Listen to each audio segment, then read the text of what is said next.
TV.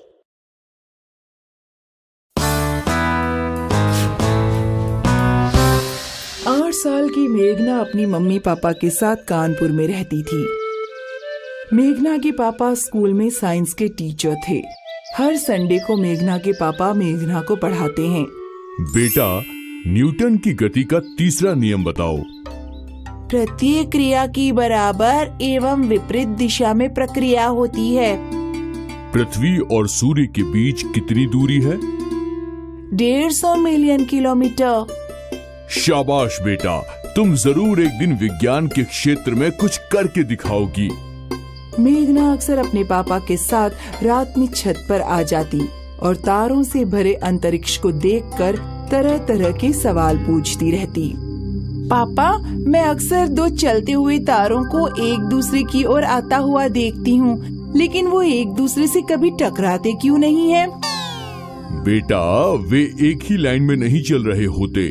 कोई ऊपर होता है और कोई नीचे, लेकिन दूर से देखने पर दोनों एक ही लाइन में चलते हुए दिखाई पड़ते हैं। एक दिन मेघना के पापा जब ड्यूटी से लौट कर आते हैं तो बहुत उदास होते हैं। क्या हुआ, आज आपका चेहरा इतना उदास क्यों है? मेरी नौकरी छूट गई है। स्कूल वालों ने स्टाफ की छटनी कर दी है। कल से मैं शहर के बाकी स्कूलों में नौकरी की तलाश करूंगा। अगले दिन मेघना के पापा शहर के सभी स्कूलों में जाते हैं, लेकिन दुर्भाग्य से किसी भी स्कूल में खाली जगह नहीं होती। मेघना के पापा घर लौट कर कहते हैं, मुझे कहीं नौकरी नहीं मिल पाई। हमें ये किराए का मकान खाली करना होगा। पापा, फिर हम रहेंगे कहाँ पर? बेटा, शहर में तो अब गुजारा मुश्किल है। हमें गांव चलना होगा। अब मैं गांव में ही खेती किसानी करूंगा और YouTube पर बच्चों को पढ़ाऊंगा। मेघना का परिवार गांव में लौट जाता है।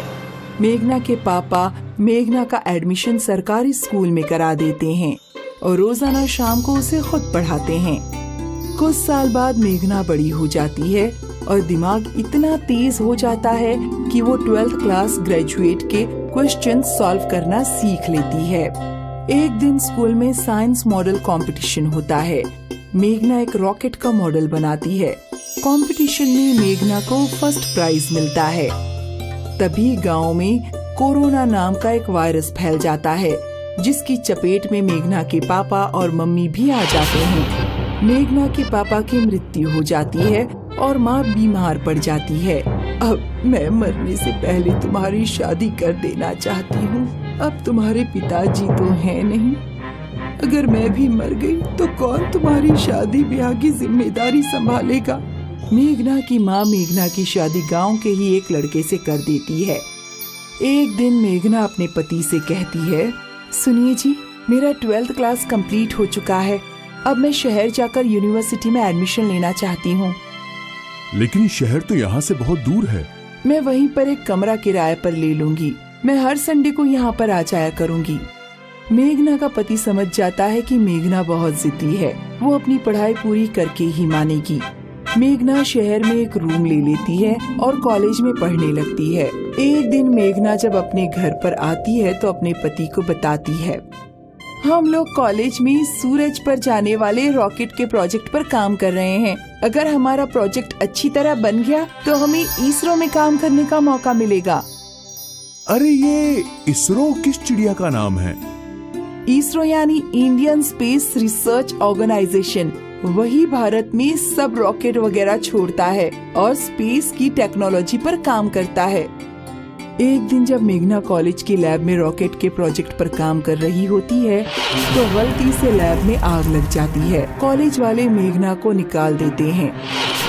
मेघना घर पर रोते हुए आती है और अपने पति से कहती है, मेरी गलती से लैब में आग लग गई। कॉलेज वालों ने मुझे निकाल दिया। मेरी समझ में नहीं आ रहा अब मैं क्या करूं।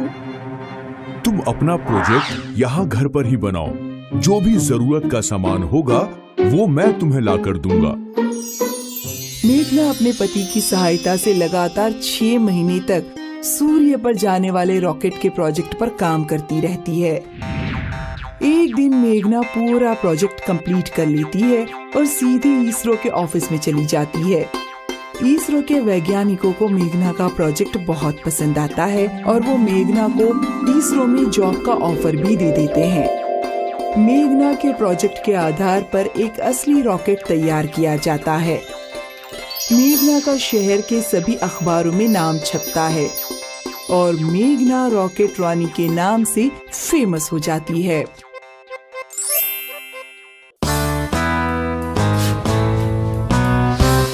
ये कहानी है महाराष्ट्र के विदर्भ जिले की। विदर्भ एक ऐसा क्षेत्र है जहाँ हमेशा सूखा पड़ा रहता है।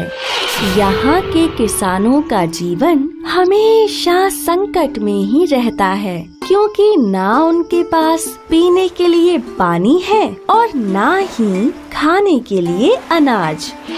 इन्हीं किसानों में से एक थे तुकाराम गायकवाड़, जिनके पास बहुत बड़ी जमीन तो थी, लेकिन सूखे के कारण सिर्फ छोटी सी जमीन ही उपजाऊ थी। तुकाराम गायकवाड़ की एक ही बेटी थी, पूनम, जिसे वो रोज स्कूल छोड़ने जाते थे।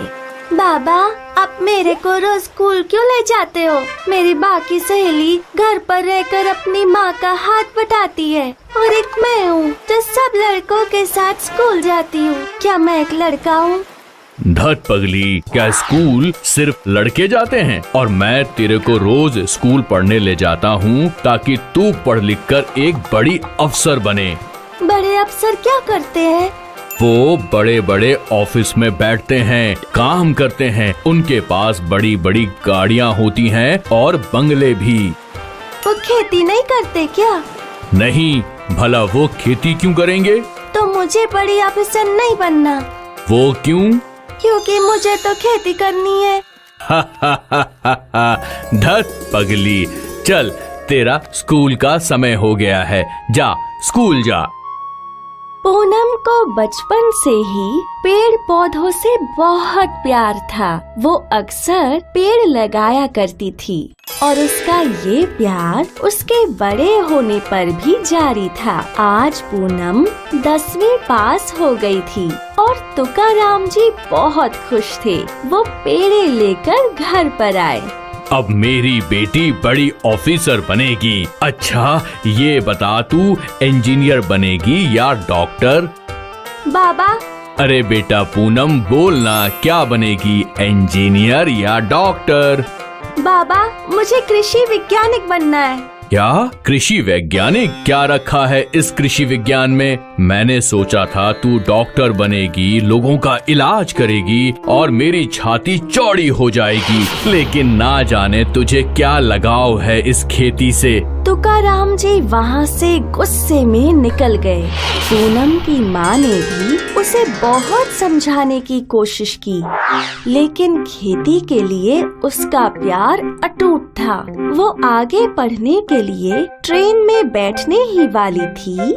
पूनम बेटा, क्या रखा है इस खेती में? देख किसानों की हालत देख। मैं चाहता हूँ कि तेरी जिंदगी अच्छी बीते, तेरे पास बड़ा घर हो, बड़ी गाड़ी हो और सब कुछ हो जो मेरे पास नहीं है। कृषि वैज्ञानिक बनकर तू क्या करेगी? आपके जैसे गरीब किसानों के सपने पूरे करूंगी। आप सिर्फ मेरे बारे में सोच रहे हो और मैं ये चाहती हूँ कि विदर्भ के सारे किसान खुशी से रहे, किसी का भी जीवन गरीबी में ना गुजरे।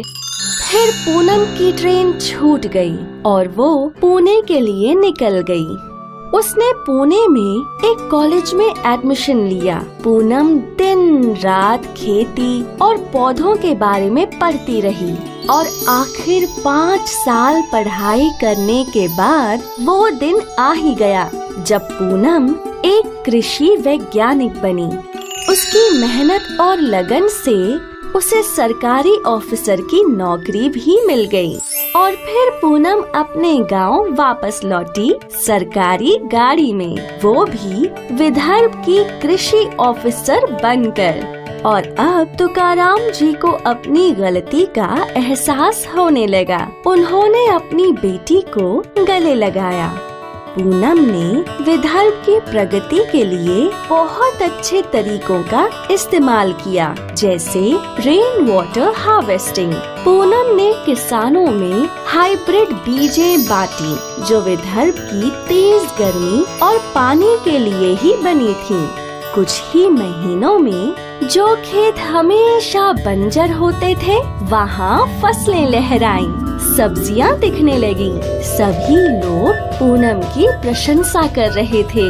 अब लोग तुकाराम जी के पैरों में गिरकर उनका धन्यवाद कर रहे थे।